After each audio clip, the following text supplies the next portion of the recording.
నిన్న air India flight 171 accident అయి 242లో 241 మంది చనిపోవడం, ఇది టెర్రరిస్ట్ అటాకా లేదా మన శత్రువులు ప్లాన్ చేసిన అటాకా? 2001 సెప్టెంబర్ 11ని 19 మంది ముస్లిం యువకులు అమెరికా పాలసీలు నచ్చక 3000 మందిని అమెరికాలో చంపేసి $2 ట్రిలియన్ నష్టం తీసుకొచ్చిన సంగతి మనకు తెలుసు. ఆ తర్వాత అమెరికా యుద్ధం పేరుతో ఇరాక్కు వెళ్ళింది, సౌదీని టచ్ చేయకుండా. ఇరాక్కి 9/11కి 1% సంబంధం లేదని బుక్ రాశాను, మీ అందరికీ తెలుసు. ప్రపంచంలో 56 యుద్ధాలు జరిగిపోతున్నాయి. 197 దేశాల్లో 197 దేశాలు, నేటో తరపుని 30 దేశాలు, యూరప్ తరపుని 50 దేశాలు, ముస్లిం కంట్రీస్ 56. ప్రపంచ దేశాలన్నీ ఒకవైపో రెండో వైపో యుక్రెయిన్కి విరుద్ధంగా, వారికి విరుద్ధంగా రష్యాతో 4 దేశాలు ఏ విధంగా మద్దతు ఇచ్చాయో, ఇప్పుడు ఇజ్రాయెల్ ఇరాన్ని అటాక్ చేయడం మరొకసారి 3వ ప్రపంచ యుద్ధం. ఈ టెర్రరిజంను బట్టే యుద్ధాలు ఎక్కువైపోయాయి, శాంతి కరువైపోయింది. కనుక శాంతి చర్చలు జరపడం important. 2, investigation Air India 171 flight జరిపించడం ఇంపార్టెంట్. 3, ఇంత పెద్ద అహ్మదాబాద్ రోజుకి 130 ఫ్లైట్లు టేకాఫ్ చేస్తున్నప్పుడు రన్వే 12,000 అడుగులు కూడా లేకపోవడం ఏంటి? 100 ఎయిర్పోర్ట్లు 13,000, 14,000, 15,000, 16,000 అడుగులు ఉంటాయి కదా. చైనా, రష్యాలో కూడా 16,000 అడుగుల రన్వే ఉన్నప్పుడు మోదీ గారు నా అహ్మదాబాద్ అనే చెప్పినప్పుడు, అనేక మంది రన్వేని పెంచమని 2 సంవత్సరాల నుంచి అడిగినప్పుడు అదానీని ప్రెషర్ చేసి ఎందుకు రన్వే పెంచలేదు? 1.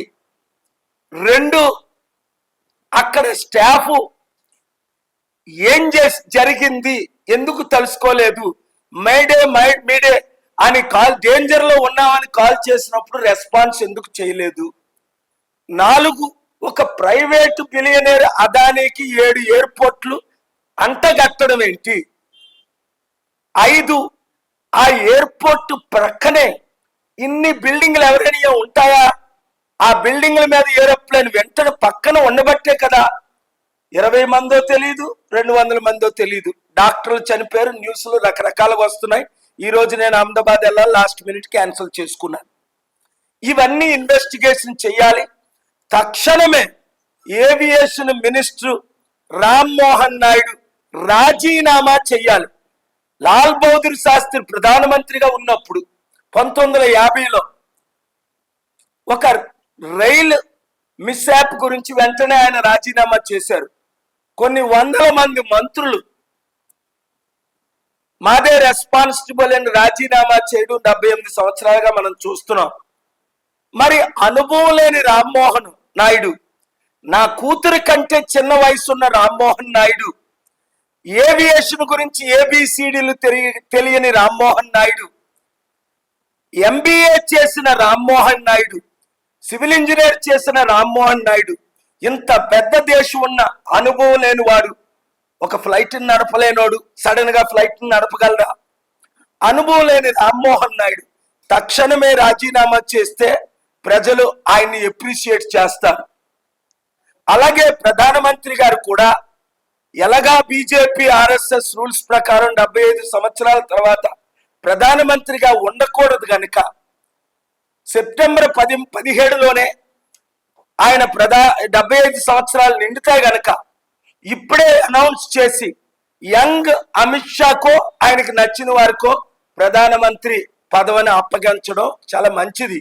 ఎందుకంటే ఇది కాంప్లికేటెడ్ సిచ్యువేషన్, మన దేశం ఇమేజ్ పోతుంది. ఇది సరి అయిన ఇన్వెస్టిగేషన్ జరగకపోతే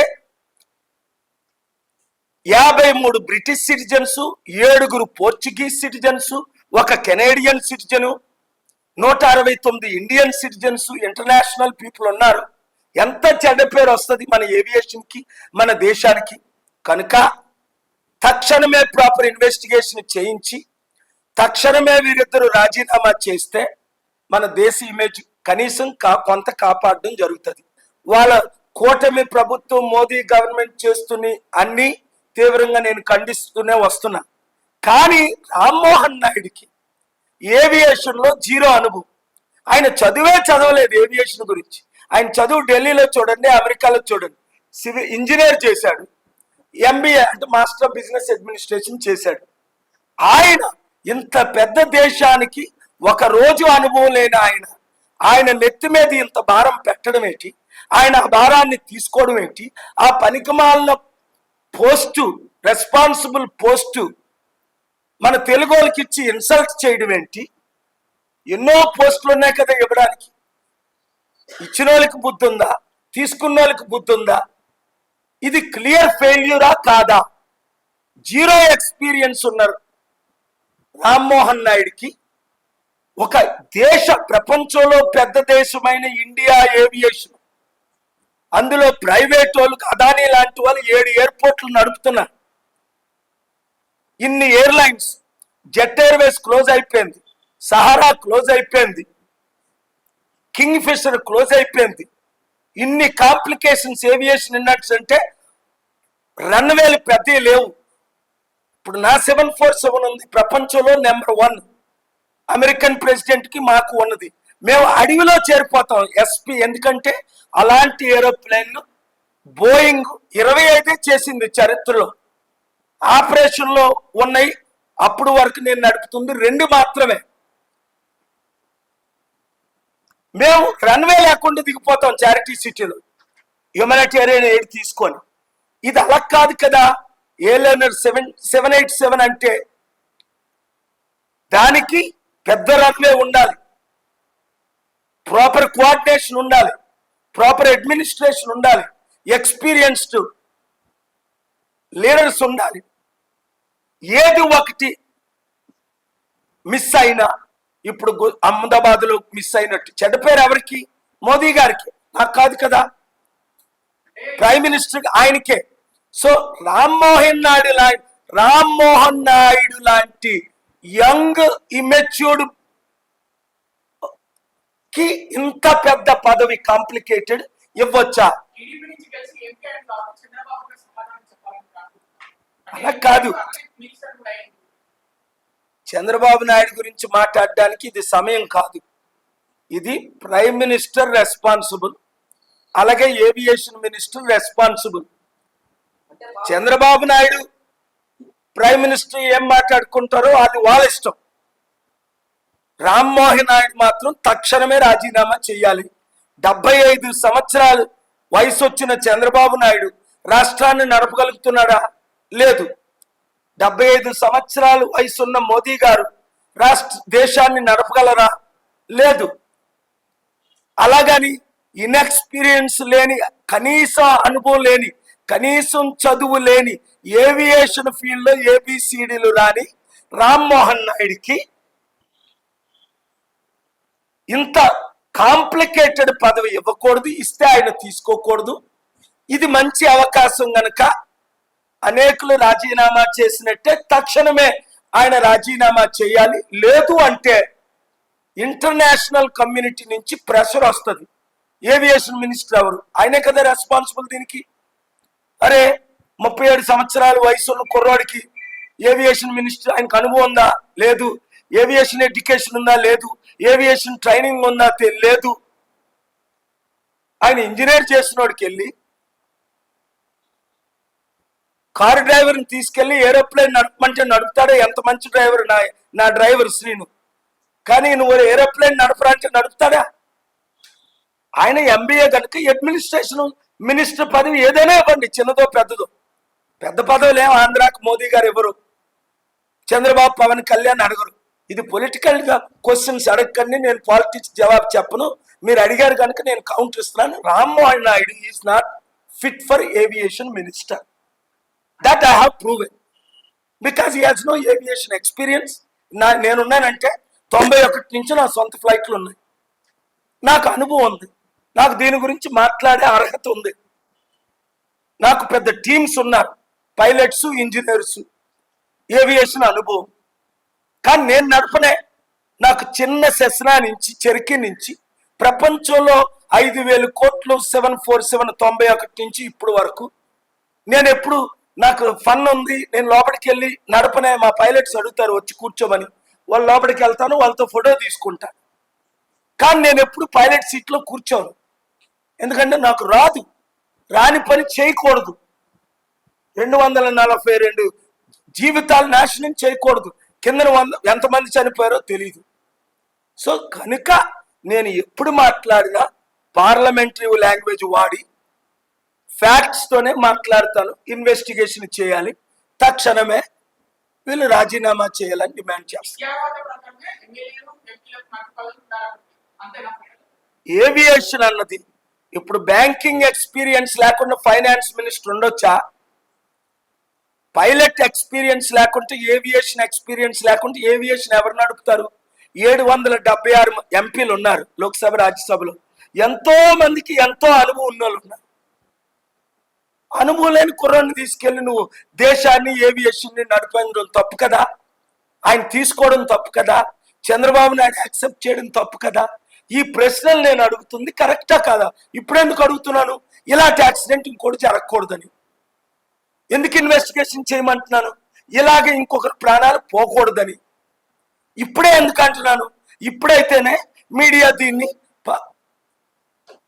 ప్రజల వద్దకు తీసుకెళ్తుందని. చిత్తశుద్ధి ఉన్న మీడియా అంతా ఈ విషయం చర్చిస్తారు, డిబేట్ చేస్తారు, దేశాన్ని కాపాడుతారు. అమ్ముడుపోయిన మీడియా, బానిసలైన మీడియా, తొత్తులైన మీడియా ఇలాంటి విషయాలు మాట్లాడరు. ప్రవీణ్ పగడాల ఎలాగెళ్ళాడు, ఆడు ఎక్కడెళ్ళాడు, ఆడు ఎలా తాగాడు, అవి మాట్లాడతారు. Unnecessary subject.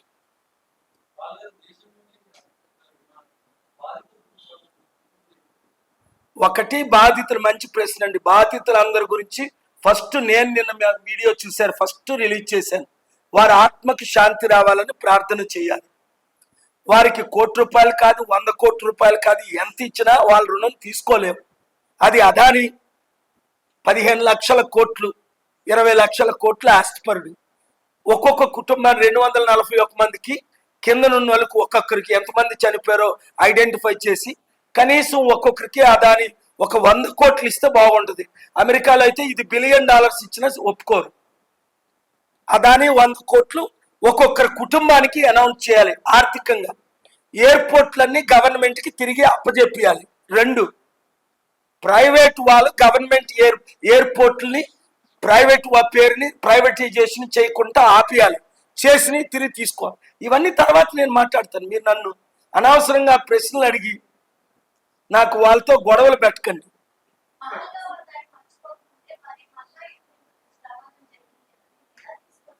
నేను నిన్నే వీడియో రిలీజ్ చేశానమ్మా, క్లియర్గా ఇది 3 రకాల యాంగిల్లో ఇన్వెస్టిగేట్ చేయాలి అని. ఇది ఒక టెర్రరిస్ట్ అటాకా? Question mark. We don't know, you don't know, questions. Number 2, ఇది న్యాచురల్ యాక్సిడెంటా? ఎందుకంటే 10 లక్షల ఏరోప్లేన్లో 2 ఇంజిన్లు కొలాప్స్ అయింది, ఒక చరిత్ర లేదు చరిత్రలోనే. అందులో ఇది 787 బోయింగ్. నేను కరెక్ట్ ఎస్టిమేషనల్, ఇది కొత్త ఏరోప్లేన్. 787 జెట్ లైనర్ అంటే ఒక ఏరోప్లేన్ వయస్సు 88-85 సంవత్సరాలు. నా బోయింగ్ 1982ది. అది ఒక 85, మనిషి వయసు 80-90 సంవత్సరాలలో, ఏరోప్లేన్ వయసు కూడా 80-90 సంవత్సరాలు. ఇది కొత్త ప్లేన్, ఇది ఓల్డ్ ప్లేన్. ట్రంప్ 727 ఒకసారి నేను అద్దెకు తెచ్చుకున్నా 2002లో. అడుగడుక్కి 5 సార్లు ఆగాం మా ప్లేన్లో డైరెక్ట్గా, ఎందుకంటే మా ప్లేన్ అప్పుడు మెయింటెనెన్స్ అవుతుంది విఐపికి. అద్దెకి ట్రంప్ అద్దెకి ఇచ్చాడు నాకు, దానికి కొన్ని కోట్ల రూపాయలు కట్టాను. అర్జెంటుగా చెన్నై రావాలి, రాజమండ్రి, అమలాపురం మీటింగ్కి రావాలని హైదరాబాద్లో ఆగాం, దుబాయ్లో ఆగాం, ఐలాండ్లో ఆగాం, కెనడాలో ఆగాం, అమెరికాలో బయలుదేరాం. అడుగడుక్కు ఆక్కుంటూ వచ్చాం 5 స్టాపులు. కానీ ఇది అలా కాదు కదా, ఫ్యూల్ ఎక్కువ ఉందంటారు. ఫ్యూల్ ఎక్కువ ఉండడానికి ఎలా ఉంటుంది? ఇప్పుడు మీ కారులో ట్యాంక్ ఎంత పడుతుందో అంతే ఫ్యూల్ ఉంటుంది. ఎక్కువ పెట్టుకోగలరా? క్లైమేట్ చాలా వేడిగా ఉందంటారు. మన షార్జాలో June 7th క్లైమేట్ 40+ 42. ఇప్పుడు క్లైమేట్ చూస్తే ఎంత ఉంది? 31 ఉంది. ఘోరమైన ఎండలు 42, 45, 47 లేదు కదా. ఒకటి ఫ్యూయల్ ట్యాంక్ పెరగడానికి లేదు కదా. ఒక ఆయన అంటాడు 2 పక్షులు 2 ఇంజిన్లో ఒకసారి వెళ్ళిపోయాయి. ఇలాగ తప్పుడు ఇన్వెస్టిగేషన్ కాకుండా తప్పుడు ఇన్ఫర్మేషన్ మీడియా వాళ్ళు ఒకవేళ ఎవరైనా కామెంట్ చేసినా అది బ్రాడ్కాస్ట్ చేయకూడదు. ఇది సెన్సిటివ్ సబ్జెక్ట్. నేనెందుకు ఊచి తాచి మాట్లాడుతున్నాను? ప్రపంచ దేశాలన్నిటికీ కనెక్ట్ అయింది ఇది. మన దేశ ఇమేజ్ పోతే నా ఇమేజ్ పోయినట్టే, మోదీ గారి ఇమేజ్ పోయినట్టే. ఆ ఇమేజ్ పోకుండా ఉండాలంటే అమెరికాలో ఏం చేస్తారు? చిన్నది జరిగిన ఇప్పుడు బ్రిటిష్ 53 మంది ప్రాణాలు పోయాయి కనుక బ్రిటిష్ ప్రైమ్ మినిస్టర్ని రాజీనామా చేయమని నిన్న రాత్రి నేను మాట్లాడుతుంటే వాళ్ళు డిమాండ్ చేస్తున్నారు. ఆ ప్రైమ్ మినిస్టర్కి దీనికి సంబంధం ఏంటి? ఆయన బ్రిటన్లో ఉన్నాడు. వాళ్ళు 53 మంది చనిపోయింది మన అహ్మదాబాద్లో. ఆయన్ని రిజైన్ చేయమండం ఏంటి? కానీ ఆ దేశం ఒప్పుకోరు. ఈ ఇన్వెస్టిగేషన్ చాలా దూరం అవ్వకముందే మన దేశ ఇమేజ్ కాపాడడానికి ఇప్పుడు మోదీ గారు నేను రాజీనామా చేస్తున్నాను, లాల్ బహదూర్ శాస్త్రి లాగా 3 సార్లు నెహ్రూ లాగా ఆయన ప్రైమ్ మినిస్టర్ అయ్యారు కదా. ఈ దేశంలోనే ఒక నెహ్రూ గారు, మోదీ గారే 3 సార్లు ప్రైమ్ మినిస్టర్. ఇంకా 4వసారి నేను ప్రైమ్ మినిస్టర్ అవ్వాలి 80 సంవత్సరాల్లో అనేకంటే. ఇది మంచి అవకాశం నాకు రాజీనామా చేయడం అంటే. ఆయన ఒక గాంధీ అయిపోతాడేమో. లేదు నేను పట్టించుకోను అంటే ఆయనకి నష్టం. రెండోది ఏవియేషన్ మినిస్టరే ముఖ్యం ఇక్కడ. మరలా చెప్తున్నాను, ఎందుకంటే ఇది డైరెక్ట్ కనెక్షన్ ఏవియేషన్ మినిస్టర్కి. రామ్మోహన్ నాయుడు నా రిలేషను మీకు కొంతమందికి తెలిసి ఉంటుంది. ఎర్రం నాయుడు గారు నా రిలేషన్. నా బెస్ట్ ఫ్రెండ్ ఎవరంటే ఈ దేశంలో నెంబర్ 1 బాలయోగ్ గారు, నెంబర్ 2 రామ్మోహన్ నాయుడు ఫాదర్ ఎర్రం నాయుడు గారు. ఎన్నో ప్రాజెక్టులు, శ్రీకాకుళం 7 ప్రాజెక్టులు చేశారు. ఆయన్ని కాపాడడానికి, ఆయన ఫ్యూచర్ కాపాడడానికి యంగ్, స్మార్ట్, బ్రిలియంట్ కానీ right person in the wrong party అని నేను వాజ్పేయి గారికి చెప్పాను. అయ్యా మీరు చాలా మంచోళ్ళు, మీరు రాంగ్ పార్టీలో ఉన్నారన్నారు. షాక్ అయ్యాడు ఆయన 95లో. నేను రైట్ పర్సన్ అంటున్నారు, నేను రాంగ్ పార్టీ ఏంటంటే మీ బీజేపీ పార్టీ సెక్యులర్ కాదు, మీరు సెక్యులరు. హెల్ప్ చేసాం, ఆయన ప్రధానమంత్రి అయ్యారు గాడ్స్ గ్రేస్లో. ఆయన సెక్యులర్గా ఎంత బాగా నడిపారు దేశాన్ని. 99 నుంచి 2004 వరకు అద్వానీ గారు డిప్యూటీ ప్రైమ్ మినిస్టర్గా పాకిస్తాన్ వెళ్ళి శాంతి చర్చలు నడిపారా లేదా? ఎలక్షన్లో గెలిచినంత వరకు తగాదాలు ఉంటాయి. హిలరీ క్లింటన్కి ఒబామాకు ఉన్నట్టు. గెలిచిన తర్వాత హిలరీ క్లింటన్ ఒబామాకి నెంబర్ 2 అయిపోయింది, సెక్రటరీ ఆఫ్ స్టేట్. అట్లాగా మనం వెస్టర్న్ కంట్రీస్, మన దేశం ఎప్పుడు నేర్చుకుంటాయి మంచి. వాళ్ళ చెడును వదిలేద్దాం, వాళ్ళ దగ్గర ఉన్న మంచిని నేర్చుకుందాం. మన దేశాన్ని ప్రపంచంలో నెంబర్ 1 దేశంగా చేయడానికే నేను పాలిటిక్స్లో ఎంటర్ అయ్యాను.